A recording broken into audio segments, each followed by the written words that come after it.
मंडराया हुआ है, सरकारें आंखें बंद करके बैठी हुई है। जिस तरीके से इस देश के अंदर एक के बाद एक पेपर लीक हो रहे हैं, आप देख रहे हैं नीट का पेपर जिस तरीके से लीक होता है और करीब 20 से ज़्यादा छात्रों ने जो है इस पेपर लीक से आहत होकर आत्महत्या कर ली। 20 छात्रों का आत्महत्या करना भारत देश के एजुकेशन सिस्टम पे बड़ा सवाल खड़ा करता है। सरकार अभी तक आंखें बंद करके बैठी हुई है। शिक्षा मंत्री धर्मेंद्र प्रधान सिर्फ जब 20 छात्र अपनी जान गंवा बैठे हैं उसके बाद सिर्फ इतना कहते हैं कि बिल्कुल इसमें हमारी गलती है।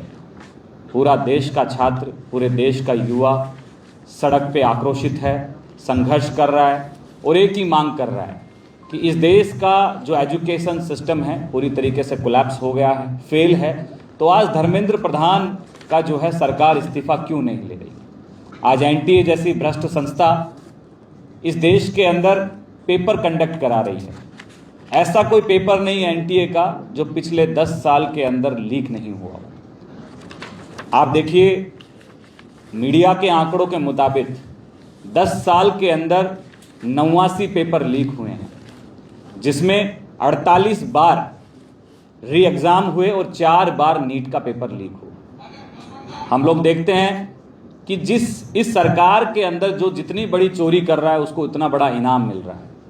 2024 के अंदर नीट का पेपर जिनकी निगरानी में हुआ, एनटीए के डीजी, उनका डिमोशन होना चाहिए था क्योंकि 2024 का पेपर लीक हुआ।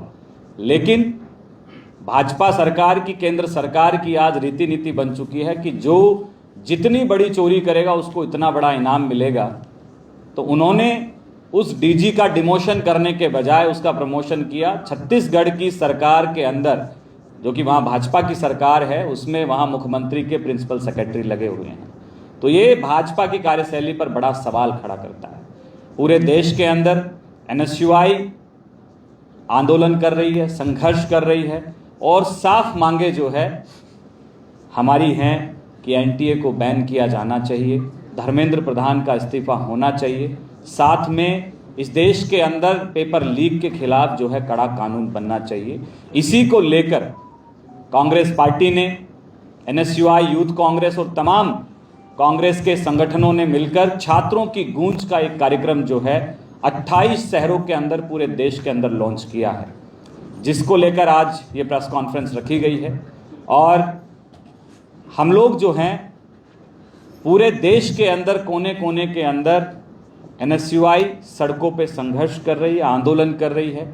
राहुल गांधी जी ने कोटा के अंदर एक बड़ा महारैली के रूप में छात्रों का संवाद कार्यक्रम किया और उन्होंने जो आंकड़े इस देश के सामने रखे, बड़े चौंकाने वाले आंकड़े हैं कि आज 3000 लोगों में से एक व्यक्ति जो है आईएएस बन पा रहा है। 3000 छात्रों में से 30 बच्चे आईआईटी तक पहुंच पा रहे हैं। 3000 छात्रों में से केवल 128 बच्चे डॉक्टर बन पा रहे हैं। तो ये इस देश की व्यवस्था पर बहुत बड़ा सवाल है। तो हमारे बीच में अशोक तंवर जी हैं, मैं इनसे कहूँगा कि वो आगे की प्रेस कॉन्फ्रेंस को संबोधित करें और फिर हमारे जो कार्यक्रम हैं मैं उसकी आपको बाद में जानकारी दूँ। सभी हमारे राजस्थान के पत्रकार